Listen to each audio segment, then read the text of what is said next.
In this video, I'll be talking about a few tips for creating structure in and around your home office. I'm Jack from GoCloud, one of the UK's most flexible hosted desktop providers, here to bring you top tips on operating a remote workforce.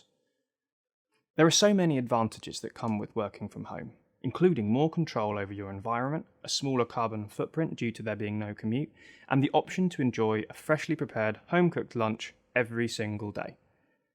The downsides are few, but one is that sticking to a routine can be quite difficult, especially if you have noisy neighbours, kids in the house, or you simply find it hard to motivate yourself. To help you make the most of remote working, here are some tips for creating structure in and around your home office. Those with partners and children may find it particularly hard to adapt to home working. All it takes is for the kids to play a bit too loudly for your productivity to take a dive. Plus, we've all seen what can happen when little ones burst into the room whilst you're on an important video call, although hopefully you won't be on live TV at the time. If your family are in the house whilst you're working in your home office, you need to lay down some ground rules that are firm but fair. These can take any form you wish, depending on your role and what you have scheduled for that day. For instance, maybe you'll usually work to an open door policy, as a quick natter with the spouse or giving the kids a cuddle can do wonders for your well-being.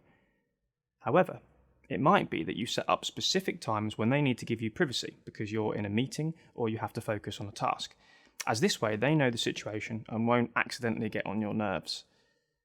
Our top tip is an eye-catching do not disturb sign on your home office door is a very wise investment and should be used whenever you require peace and quiet. It can also be tempting to get up later when working from home, especially if you're used to a long commute. Rather than hitting the snooze button, try to rise from bed at the normal time, even though your office is only a few feet away, and stick to a schedule. This helps you to retain structured hours. Plus, you won't find it physically and mentally impossible to get up in time on the days when you need to go into your commercial premises. This doesn't mean you have to start working earlier. In fact, this time can be spent in a variety of ways, such as indulging in a proper breakfast, doing odd jobs around the house, catching up with the family, spending half an hour in the garden. Whatever takes your fancy, benefits your mental health, and makes your day run more smoothly. Another tip would be to limit your screen time. This might be the hardest one to achieve, as working from home means even more screen time than when you're in the main office. Simple things like asking a co-worker a question may now be done via email or instant message, whereas project updates and powwows will surely be carried out through a video conferencing platform rather than popping into a meeting room.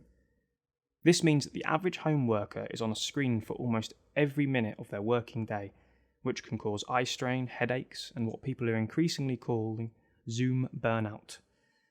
There are a few actions that you can put in place though, such as the 20-20-20 rule. Look away from your screen for 20 seconds every 20 minutes and focus on something that's at least 20 feet away. You can also give yourself a screenless lunch break and use that time to do things that are good for your mental health, such as taking a walk or listening to music. Also, try replacing some emails and video chats with good old phone calls, especially if you can use the speakerphone and give your eyeballs a well-deserved rest. Another very fast and simple action that so many people miss is logging down all of your work hours. This way you can clearly see how much you're working each day, which may actually be more than usual due to fewer distractions. Whilst productivity is excellent, you don't want to exhaust yourself, so make sure to take extra breaks if you're spending more time than usual at your desk. Building a collaborative support bubble can also help create structure when at home. If we keep any aspect of the new normal on a long-term basis following the coronavirus pandemic, let's make it support bubbles. When you and your friends agree to be there for each other on a more proactive basis, it becomes a lot more likely that you'll reach out to them. It doesn't have to be a case of meeting in person every time. It could be chatting in any way that suits you. Video platform, phone call, WhatsApp, even something as silly as sending the odd GIF on Facebook Messenger to cheer each other up. CEOs and apprentices alike will enjoy their working day more thoroughly and achieve higher levels of productivity when they take time out to have a chinwag with a friend.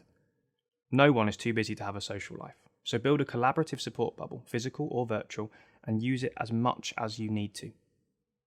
GoCloud provides a hosted cloud solution, allowing your team to access their files, data, and applications remotely from any place on any device.